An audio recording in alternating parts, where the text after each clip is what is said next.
Hello friend, आप लोग का स्वागत है मैट्रिक ज्ञान में। आज हम लोग सामाजिक विज्ञान के 20 VBI प्रश्न को पढ़ेंगे जो 2024 में सीधे सीधे आएगा। तो जैसा कि आज हम लोगों को पता है कि स्वतंत्रता दिवस है, तो हम उन वीर सपूतों को नमन करते हैं जो हमारे देश के आज़ादी में अपना जान को बलिदान कर दिए। तो ठीक है, तो हम लोग आज 20 ऐसे प्रश्न पढ़ेंगे SST का जो सीधे सीधे परीक्षा में आएगा। तो हम लोगों को कोशिश करना है कि 20 में 20 सही करें, 20 में 20 सही करें। जिस बच्चा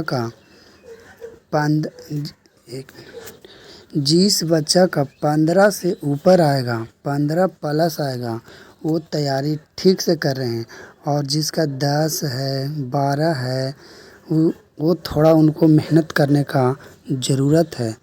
तो आप लोग ईमानदारी पूर्वक कमेंट करके बताइएगा कि आपको 20 में कितना सही हुआ है, 20 में कितना सही हुआ है। चलते हैं, तो बिना देर किए प्रश्न की ओर चलते हैं। तो पहला नंबर प्रश्न दिया हुआ है कि तारीब विद्रोह आंदोलन किस राज्य से शुरू किया गया था। तो बताना है कि तारीब विद्रोह आंदोलन किस राज्य से शुरू किया गया था। तो बताइए। तो इसका सही उत्तर ऑप्शन नंबर सी होगा, जो आंध्र प्रदेश है। तो तारीब विद्रोह आंदोलन किस राज्य से शुरू किया गया था सबसे पहले? तो आंध्र प्रदेश से किया गया था। कब किया गया था? तो 1992 में किया गया था। 1992 ईस्वी में किया गया था तारीब विद्रोह आंदोलन। किस राज्य से? तो आंध्र प्रदेश से। तो इस प्रश्न को समझ गए होंगे। तो चलते हैं दूसरा नंबर प्रश्न की ओर। दूसरा नंबर प्रश्न है कि रंग भेद के विरुद्ध कौन व्यक्ति थे। बताना है सोच समझ के दूसरा नंबर प्रश्न को कि रंग भेद के विरुद्ध कौन व्यक्ति थे। तो इसका सही उत्तर ऑप्शन नंबर बी होगा। किंग मार्टिन लूथर थे ना, जो रंग भेद के विरुद्ध थे। और कौन नहीं थे? तो कौन नहीं थे? तो जेड गुडी नहीं थे। याद करना, कंफ्यूज नहीं होना है आप लोगों को, कन्फ्यूजन में नहीं रहना। आप लोगों को अच्छा से समझना होगा। ये प्रश्न बार बार पूछा जाता है, तो समझना होगा। ये ऐसे तो 20 प्रश्न का जो पढ़ा रहे हैं, जो 20 का 20 बार बार पूछा गया है, तो दिमाग में बढ़िया से रखिएगा। हम आशा करते हैं कि जो 40 सब्जेक्टिव आएगा, 80 को आएंगे, पर 40 को हम लोग को बनाना है। तो 80 ऑब्जेक्टिव आएंगे, तो हमको पूर्ण विश्वास है कि इस वीडियो से कम से कम 10 प्लस इसी वीडियो से आएंगे। जो 20 प्रश्न इसे 10 प्लस आएंगे, इसी में से लड़ेगा। तो बढ़िया से वीडियो शुरू से अंत तक देख लीजिएगा, स्किप कहीं नहीं कीजिएगा। तो ठीक है, तीसरा नंबर प्रश्न की ओर चलते हैं। तीसरा नंबर प्रश्न है कि उपभोक्ता द्वारा शिकायत करने के लिए आवेदन शुल्क कितना लगता है। तो बताना है सोच समझ कर आप लोगों को कि उपभोक्ता द्वारा शिकायत करने के लिए आवेदन शुल्क कितना लगता है। तो ऑप्शन नंबर ए में है 70 रुपया, ऑप्शन नंबर बी में है 10 रुपया, ऑप्शन नंबर सी में है 50 रुपया, और ऑप्शन नंबर डी में है कोई शुल्क नहीं लगता है। तो हाँ, बताना है आप लोगों को। तो इसका सही जवाब होगा ऑप्शन नंबर डी। उपभोक्ता द्वारा शिकायत करने के लिए आवेदन शुल्क कितना लगता है? तो 0, कोई फीस नहीं लगता, कोई शुल्क नहीं लगता है। ये भी प्रश्न समझ गए होंगे। चौथा नंबर प्रश्न की ओर चलते हैं। चौथा नंबर प्रश्न है कि भारत का सबसे बड़ा लौह उत्पादक राज्य है। मतलब बताना है कि भारत का सबसे बड़ा लौह उत्पादक राज्य कौन है। तो इसका सही जवाब है कर्नाटक। कर्नाटक राज्य में सबसे ज़्यादा लौह उत्पादन किया जाता है। ये भी प्रश्न समझ गए होंगे, अच्छा से आप लोगों को याद कर लेना है। 5वां नंबर प्रश्न की ओर चलते हैं। 5वां नंबर प्रश्न कि प्राकृतिक गैस किस खनिज के साथ पाया जाता है? प्राकृतिक गैस किस खनिज के साथ पाया जाता है, आप लोगों को बताना है 5वां नंबर प्रश्न को।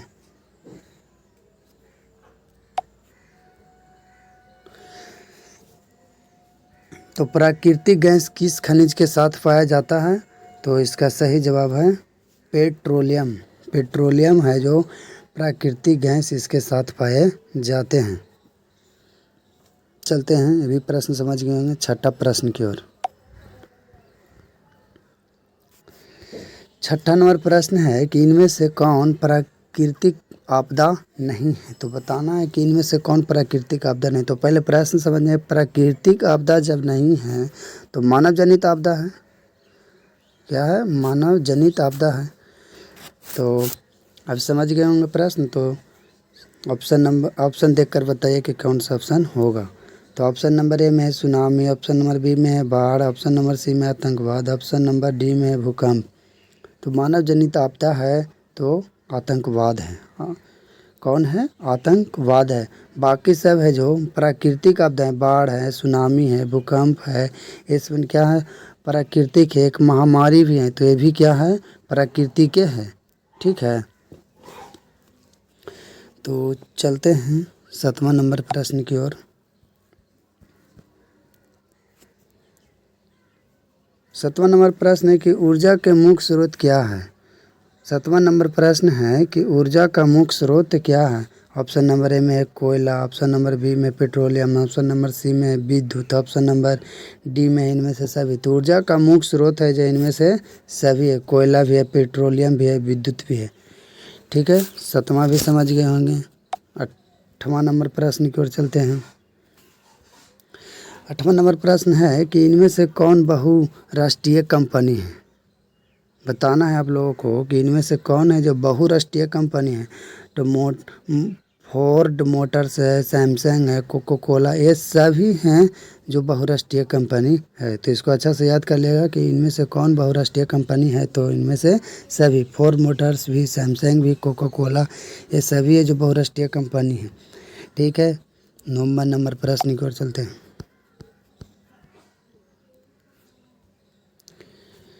9वां नंबर प्रश्न है कि गुटेनबर्ग का जन्म किस देश में हुआ था? गुटेनबर्ग का जन्म किस देश में हुआ था?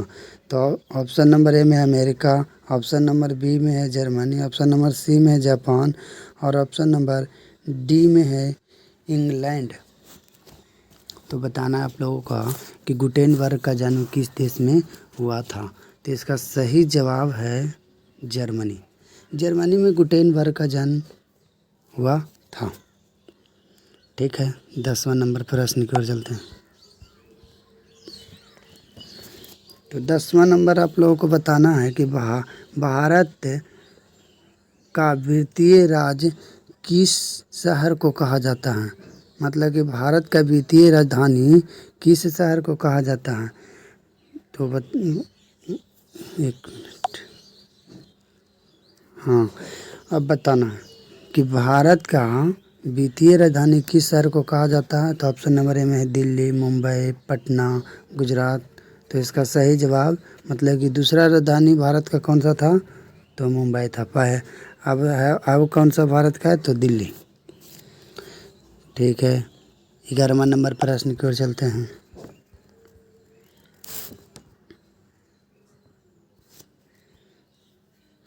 11वां नंबर प्रश्न है कि सुनामी किस स्थल पर आता है?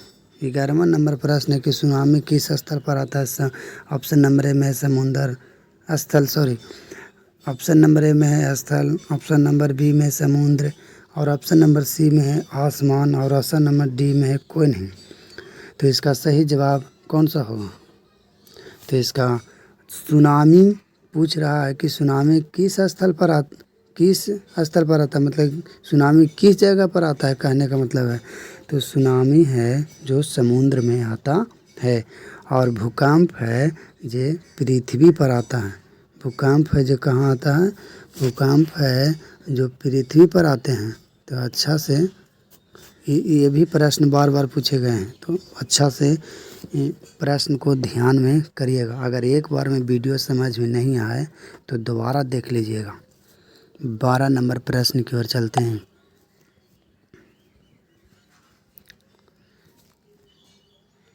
12 नंबर प्रश्न है कि कार्ल मार्क्स का जन्म कहाँ हुआ था। बताना है आप लोगों को कि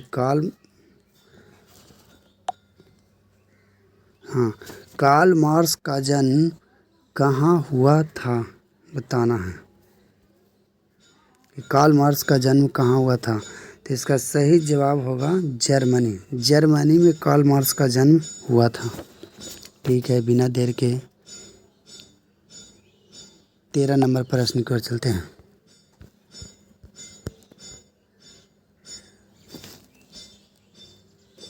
गिरमिटिया मजदूर बताना है कि गिरमिटिया मजदूर बिहार के किस क्षेत्र में भेजे जाते थे। मतलब पाए जाते हैं या भेजे जाते हैं, भेजे जाते हैं। तो गिरमिटिया मजदूर बिहार के किस क्षेत्र में भेजे जाते थे, ये अच्छा से ध्यान कर लीजिएगा। ये है, इसका सही जवाब है दक्षिणी क्षेत्र। कौन सा क्षेत्र में पाए जाते थे? तो दक्षिणी क्षेत्र में है ना, जो गिरमिटिया मजदूर पाए जाते थे। 14 नंबर प्रश्न की ओर चलते हैं। तो 14 नंबर प्रश्न को बताना है आप लोगों को सोच समझकर अच्छा से। ये भी प्रश्न बहुत खतरनाक है। ये भी प्रश्न बार बार आए हैं और हमें विश्वास है कि 2024 में ज़रूर ये प्रश्न आएंगे।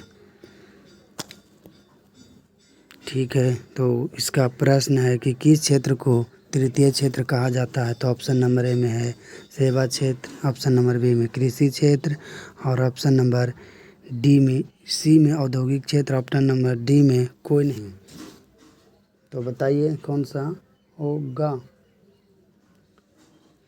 तो इसका सही जवाब ऑप्शन नंबर ए होगा।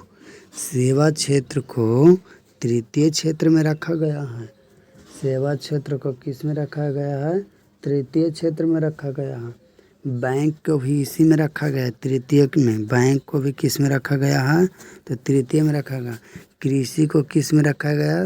तो प्रथम क्षेत्र में रखा गया। किस में रखा है? प्राथमिक या प्रथम क्षेत्र में रखा गया। कृषि हो गया, वानिकी हो गया, मछली पालन हो गया, ये सभी है जो कृषि क्षेत्र के अंतर्गत आएंगे। ठीक है, और औद्योगिक क्षेत्र हैं जो द्वितीय क्षेत्र के अंतर्गत आते हैं। किन में आते हैं? तो द्वितीय क्षेत्र के अंतर्गत आते हैं। तो औद्योगिक में क्या क्या आते हैं? तो औद्योगिक में है जो उद्योग आते हैं, विद्युत आते हैं, प्राकृतिक गैस आते हैं, ये सब आते हैं जो द्वितीय क्षेत्र में आते हैं। तो फिर से हम आपको एक बार रिवीजन करा रहे हैं कि किस क्षेत्र को तृतीय क्षेत्र कहा जाता है। तो सेवा क्षेत्र को, कृषि को किस में रखा जाता है? तो प्रथम में रखा जाता है। कृषि को किस में रखा जाता है? तो प्रथम में रखा जाता है। औद्योगिक क्षेत्र को किस में रखा गया है? तो द्वितीय में रखा गया है। तो समझ गए होंगे। ये तीनों में से एक प्रश्न को आना तय है 2024 में। तो 15 नंबर प्रश्न की ओर।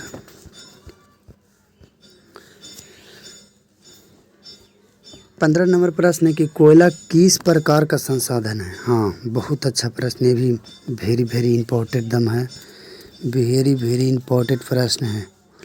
तो बढ़िया से इसे समझ लेना है। हम अभी समझा देते हैं। ये भी बहुत सारे बच्चे लोग कन्फ्यूज़न हो जाते हैं। तो आज उस कन्फ्यूज़न को इस प्रश्न से हटाना होगा।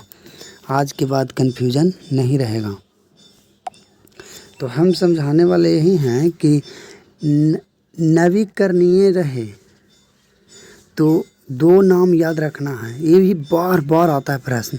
तो दो नाम को याद रखना है। एक रखना है नवीन भैया और एक रखना है सूरज भैया। किसको? नवीन भैया को याद रखना है और सूरज भैया को। तो नवीन का मतलब हो जाएगा ना कि नवीकरणीय, और सूरज का मतलब हो जाएगा कि सौर ऊर्जा। सूरज का मतलब क्या हो जाएगा, सौर ऊर्जा। तो कहने का मतलब है ना कि सौर ऊर्जा है जो नवीकरणीय संसाधन है। सौर ऊर्जा है जो क्या है, नवीकरणीय संसाधन है। तो इस दो नाम को याद रखना है कि नवीन भैया और सूरज भैया को। तो कोयला किस प्रकार का हो जाएगा, खाली ये दोनों को याद रख लें, बाकी सब समझ गए होंगे। तो कोयला होगा जो अनवीकरणीय होगा, और नवीकरणीय में तो बताए दें कि सौर ऊर्जा होगा। क्या होगा, सौर ऊर्जा। तो ये भी प्रश्न बार बार पूछ लिया जाता है, तो आप लोगों को अच्छा से याद रख लेना है कि नवीकरणीय में सौर ऊर्जा होगा, अनवीकरणीय में कोयला होगा। तो ठीक है, 16 नंबर प्रश्न की ओर चलते हैं। तो 16 नंबर प्रश्न है कि यूरेनियम का प्रमुख उत्पादक स्थल क्या है। तो यूरेनियम का प्रमुख उत्पादक स्थल क्या है। तो इसका सही जवाब होगा जादूगोड़ा, जादूगोड़ा। ठीक है, 17 नंबर प्रश्न की ओर चलते हैं।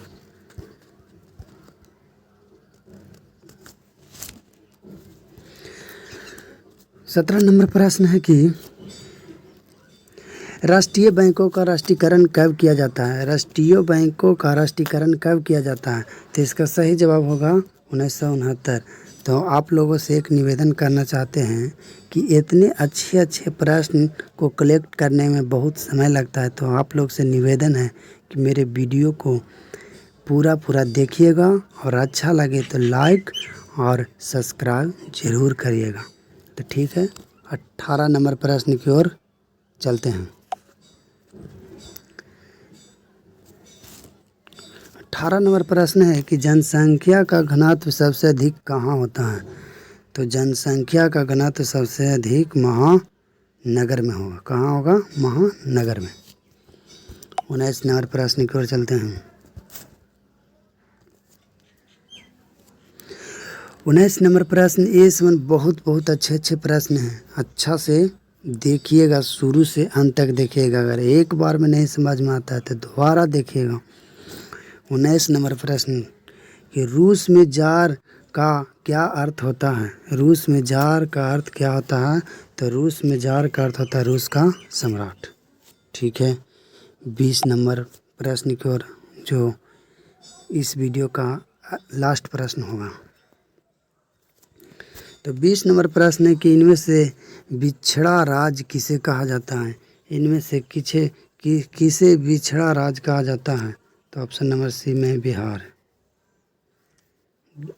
पटना नहीं है, बिहार है। तो इनमें से पिछड़ा राज्य है तो हमारा बिहार राज्य है।